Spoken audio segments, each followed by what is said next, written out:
The black SUVs pulled up to the front of the Rideau Grand Hotel, one by one, engines low, tinted windows catching the afternoon light.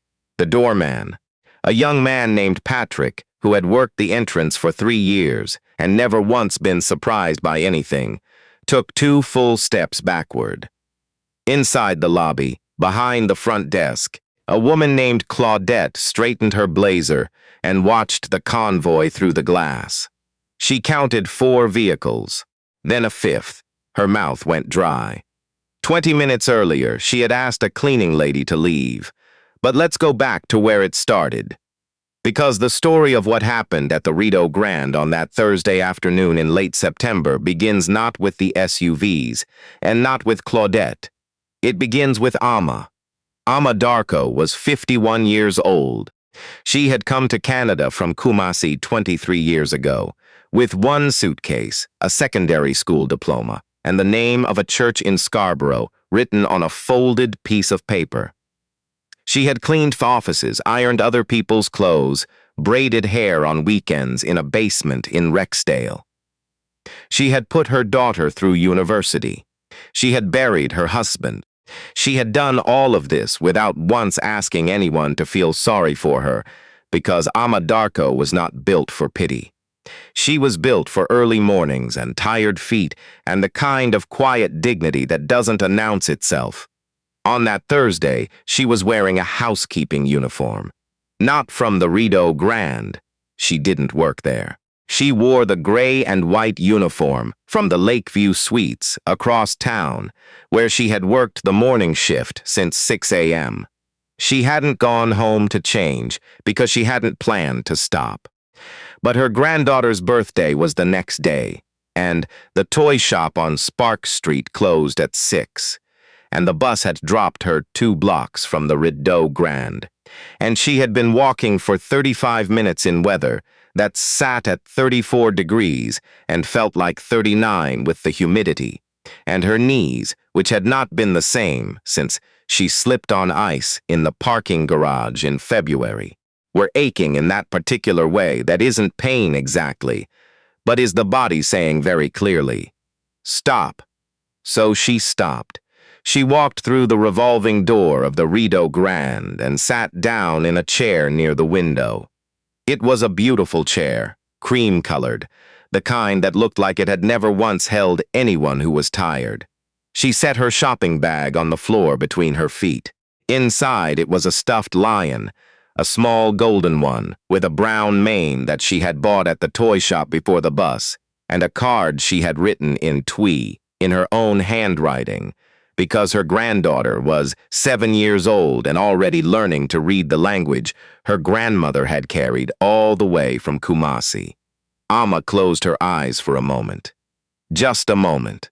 The air conditioning was cool, and it reached down through the heat still sitting on her skin, and she breathed. "Excuse me," she opened her eyes. The woman standing in front of her was tall, perhaps 35, with her hair pulled back, and a name tag that read Claudette, front desk manager. She was looking at Amma the way some people look at a stray dog that has wandered inside. Not angry, exactly, but decisive. "This seating area is for hotel guests," Claudette said. Amma looked at the chair, then at Claudette. "I just sat down for a moment," she said. "I've been walking in the heat." "I understand," Claudette said, in a tone that made clear she did not intend to understand. "But our lobby is reserved for guests. I'm going to have to ask you to wait outside." Amma was quiet for a second. Across the lobby, a young man behind the concierge desk, his name tag said Ko-Fi. Though that's not quite, his name was Kwesi. The tag was a misprint they'd never corrected. Had stopped typing. He was watching. He was maybe 22, 23, and he had the look of someone doing calculations very fast. "It is very hot outside," Amma said. She said it calmly, the way she said most things. "I'm sorry." Claudette was already reaching for the shopping bag, moving it slightly toward Amma's feet, as if to encourage the process. "There are benches on the street." Amma looked at the bag. She looked at Claudette's hand. Something passed across her face, not anger, Not hurt, something older than both of those things. Something that had been passing across the faces of women like her for a very long time. Then she stood up. She picked up her shopping bag. She adjusted the strap on her shoulder. She walked toward the revolving door and pushed through it without a word, back into the September heat, and she sat down on the bench outside, the one in direct sun, the one the pigeons liked, and she opened her bag and checked that the stuffed lion was still there, and it was, and she held it in her lap. Inside, Quasi, the man at the concierge desk, turned back to his screen and stared at it without seeing anything. Claudette smoothed the front of her blazer and returned to the front desk. The lobby was beautiful again, uninterrupted, everything in its place. Now here is what Claudette did not know. She did not know that Ama Darko had once cleaned the offices of Berenier Holdings on the 12th floor of a building on Bay Street every Tuesday and Friday night for 4 years in the late 90s. She did not know that during those 4 years, Ama had learned by listening and by watching and by being the kind of person people forget is in the room, how money moves and where it sleeps and which doors it always eventually opens. She did not know that 11 years ago, Ama and her husband Emmanuel had taken every dollar they'd saved, $240,000, almost all of it earned with their hands, and invested it in a small logistics company started by a man from Accra named Bright, who worked out of a storage unit in Brampton. She did not know that Bright's company, Acoma Transit, had grown. She did not know that Acoma Transit was now the largest privately held freight and hospitality logistics firm in Ontario, with contracts covering 14 hotel groups, including the parent company of the Rideau Grand. She did not know that Ama Darko still wore her housekeeping uniform on Thursdays because she still worked the morning shift at Lakeview Suites, because Emmanuel had told her once that the moment you forget what work feels like in your body is the moment you start making decisions with only your head, and she had decided, after he died, to keep remembering. She did not know any of this. She only knew what she saw, a woman in a gray and white uniform who did not belong in a chair. Outside, Ama sat in the sun for a few minutes. Her knees ached. The lion sat in her lap. She took out her phone. She scrolled to a name. She pressed call, Mama, her daughter's voice Adwoa. No, wait, her daughter's name was Pokua, which means she who is born on a Saturday, which Ama had always thought was a good omen. Pokua answered on the second ring. Are you done at the shop? I'm sitting outside a hotel, Ama said. The Rideau Grand. Pokua was quiet for a half-second. Why are you sitting outside? The young woman inside didn't want me in the lobby. Another silence. Mama. I'm fine, Ama said. Don't fuss, but can you call Raymond and tell him I need a car? And tell him to call ahead to Bertrand. He'll know which Bertrand. Should I come? No, just make the call. She hung up. She looked at the stuffed lion. She straightened its mane with one finger. She waited.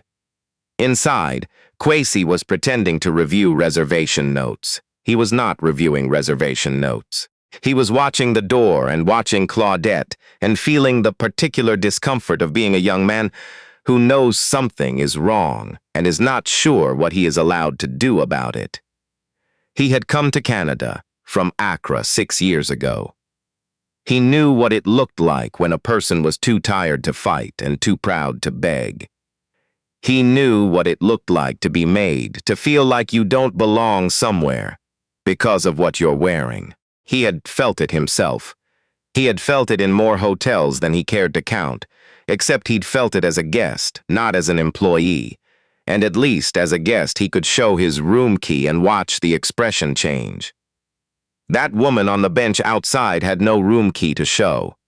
She had a stuffed lion in a shopping bag and 35 minutes of heat on her skin. He almost said something to Claudette. He rehearsed the words.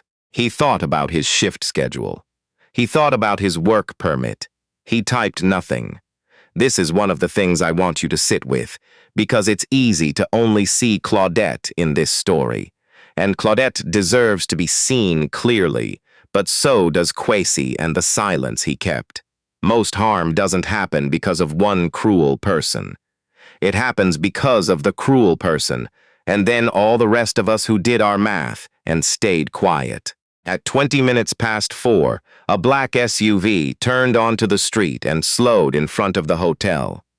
Then a second one, then two more, then a fifth, which pulled ahead and stopped directly in front of the entrance. Patrick the doorman took his 2 steps back. The door of the fifth SUV opened and a man got out. He was maybe 40 in a gray suit, and he walked with the particular speed of someone who has been told something that required him to move. He looked at the bench. He saw Amma. He crossed to her in about 6 strides and crouched down in front of her. "Mrs. Darko," he said. "Raymond," she said. "Are you all right?" "My knees are complaining," she said. "Otherwise, I'm fine." He took her bag. He offered his hand. She stood up slowly. The lion still held against her side, and Raymond walked with her toward the entrance of the Rideau Grand. Patrick held the door without being asked.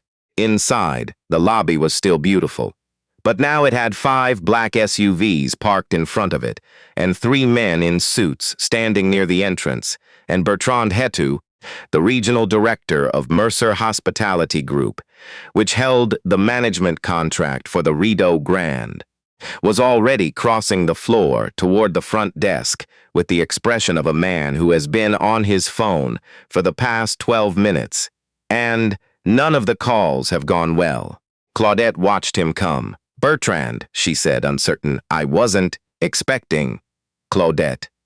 He stopped at the desk. His voice was very level. That is sometimes worse than loud. "Is there someone I can introduce you to?" She turned. Amma Darko was standing in the lobby. She was still in her gray and white uniform. The stuffed lion was under her arm. Raymond stood slightly behind her. She was looking at the cream-colored chair near the window, the one she had been asked to leave. Claudette felt the understanding arrive before she had the words for it. It came the way cold water comes, all at once. "Mrs. Darko," Bertrand said, and there was something in his voice Claudette had never heard directed at a guest before, something careful and slightly braced. "I want to personally apologize on behalf of—" "I don't need an apology," Amma said. She said it without sharpness. She said it the same way she'd said everything else, calmly, like someone who has already decided where the conversation is going. "I'd like to sit down, if that's all right. My knees are not what they used to be." Bertrand looked at the chair near the window. He looked at Raymond. He looked at Claudette. "Of course," he said. Amma walked to the chair. She sat down. She set the stuffed lion in her lap. She looked out the window at the September street, at the sun that was still high and still hot, at the bench where she had spent 20 minutes because someone had decided, on the basis of a uniform and a shopping bag, and assumptions that run so deep in some people, they don't even recognize them as assumptions, that she did not belong inside. She looked out the window for a long time. No one asked her to move. What happened after? The meetings, the review of lobby protocols, the lengthy and uncomfortable conversation between Bertrand and Claudette, the HR process that followed. Those are not the most important parts of the story. I'll tell you what I think matters. Claudette was not fired. Bertrand considered it. He sat across from her the next morning in a small conference room with a notepad he barely looked at and asked her to tell him what she had seen when she looked at Amma Darko. And Claudette, to her credit, didn't reach for excuses. She was quiet for a long moment, and then she said, "I saw someone I thought didn't belong here, and I didn't stop to ask myself why I thought that." Bertrand wrote nothing on his notepad. He looked at her. He said, "That's the beginning of something if you let it be." She was moved off front desk management for 90 days. and required to go through the company's equity and inclusion training, not the 2-hour online module, but the full program, the one that takes a week and involves actual conversation. Whether that changed her, whether any of that changes anyone, is a question I can't answer for you. Some people go through those programs and come out the other side different. Some people go through them and come out the other side just better at hiding what they already believed. The difference usually shows up later, in small moments, in who they choose to see and who they choose not to. Kwesi, the man at the concierge desk, found a note in his personnel file 3 weeks later. It wasn't from Bertrand. It was from Amma, written in her own handwriting on the hotel's stationery, which someone had given her access to. It said, "I saw you watching. I know what it costs to watch and stay silent. I'm not angry at you, but you know what you could have done. So does the next person who sits down in a chair, too tired to argue. Think about them." He kept the note. He folded it and put it in his wallet, where he would find it again the way you find things in wallets. Unexpectedly, when you're looking for something else. Amma's granddaughter turned 7 years old the next afternoon. Her name was Nana, which in Twi can mean many things depending on how you carry it. It can mean mother, or it can mean the firstborn, or it can be a name that simply means, this one is important. Amma gave her the stuffed lion. Nana held it up and examined it with the seriousness that 7-year-olds bring to gifts. Then she pressed it to her chest and said, "It's like you, Grandma. Golden." Amma laughed, a real laugh, the kind that starts in the chest. She hadn't laughed like that in a few days. Here is what I keep coming back to. Amma Darko did not go back to the Rideau Grand to prove anything. She didn't call Raymond to make a point. She made the call because her knees hurt, and she was done walking in 34-degree heat, and the logistics of her afternoon required a car, and she happened to know someone who could arrange one. The consequence, the 5 SUVs, the Bertrand, the look on Claudette's face. That was not a plan. That was just what happened when you underestimate a woman in a gray uniform, and she decides, calmly, and without raising her voice, to simply proceed with her afternoon. She never asked to be respected because of who she was. She had come into that lobby because she was a human being who was tired, and the weather was brutal, and there were chairs inside. That should have been enough. That is always supposed to be enough. This is the part that stays with me, not the convoy, not Bertrand's apology, not even Claudette's answer in the conference room. It's Amma, on that bench, in the sun, straightening the lion's mane with one finger, not crying, not calling anyone for comfort, not even particularly angry, just waiting, the way she had been waiting her whole life, for the world to catch up to what she already knew about herself. She had known it for 51 years. She had carried it across an ocean. She had worn it through 23 years of early mornings and tired feet. And when a woman in a blazer told her the chair wasn't for her, she stood up and walked out, because she was not going to fight over a chair. She had never needed anyone's permission to sit down. She just needed the chair. If you are watching this from somewhere, and you have ever been made to feel like a space was not for you, because of what you were wearing, because of where you came from, because of what someone decided about you before you said a word, I want you to know that I see you.